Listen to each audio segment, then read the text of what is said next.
Detecting talk of the day, April 3rd, 10:32. Out here in this barn, boys, it's got windy here. Some of you may have seen my last video comparing that Manticore and that JS2. That's some good data, okay? You know, there's a few questions to ask, you know, when you're looking at what I did with those two model detectors. For example, silencer 0 running deep high conductor. How problematic is that around iron for falsing versus upper ferrous limits 9 on the Manticore? Okay, both of those machines will false on iron. Silencer 0 could be a little problematic with that JS2 running it in deep high conductor. Okay. Now, here's another question that could come up. You know, sharpshooter's trying to dial back through his memory banks.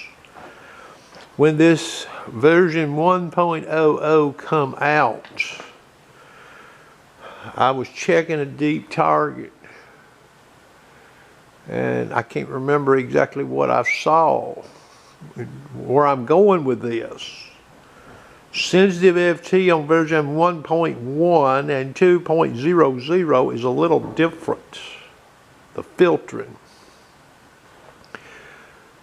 So how does sensitive FT with a max frequency dialed in of 14 compare equal speed set to deep high conductor?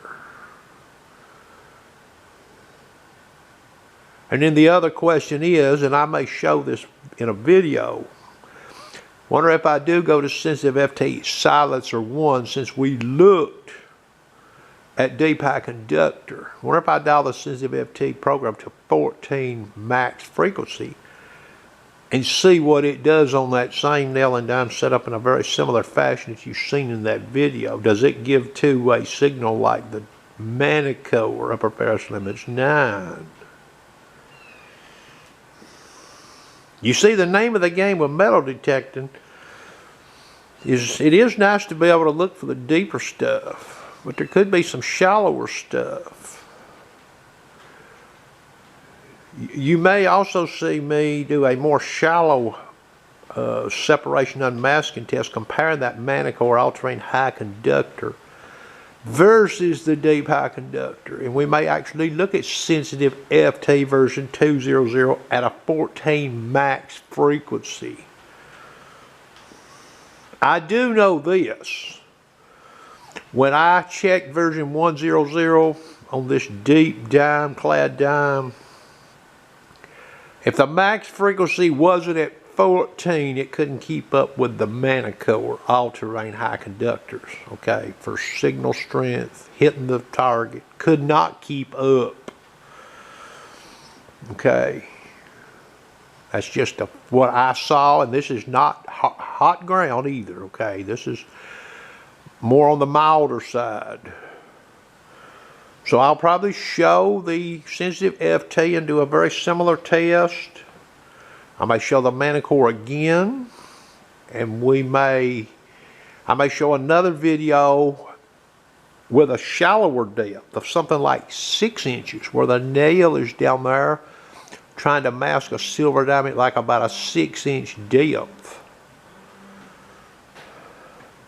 Now, some people may be wondering, you know, I did this video and I talked to a friend on the phone last night, okay, who don't live too far from me.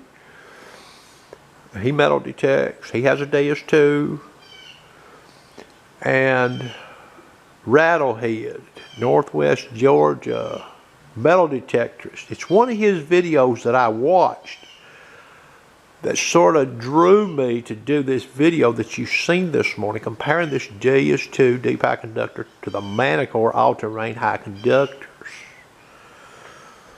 Okay, see, I don't think many people have thought about this. It's like, oh yeah, everybody, well, which one's deeper? Okay, which one gives the best ID? Okay, I get all that. But that's not the only game in town when you're out sweeping the metal detector.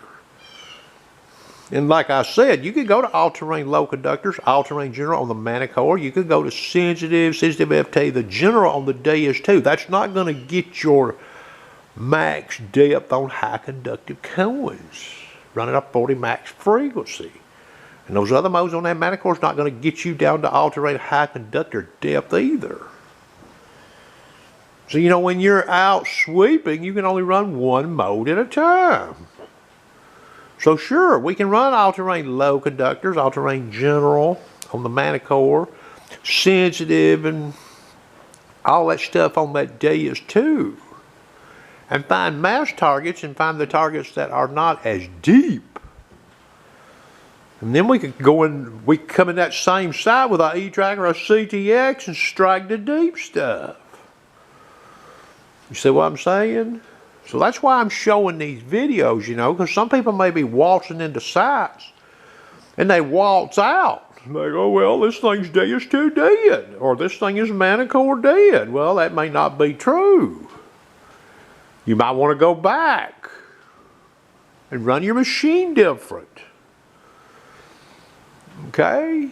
There's yet to be a detector made that can be run in one mode and do the cleanup operation. You know what I'm saying? Clean it out. But it is nice to know, you know, what the limitations are of a certain mode, the pros and the cons, you know, for you as a user. That's going to conclude the video. I hope everybody has a nice day. I'll probably look at what I talked about in this video, but I won't be posting or doing today due to higher winds.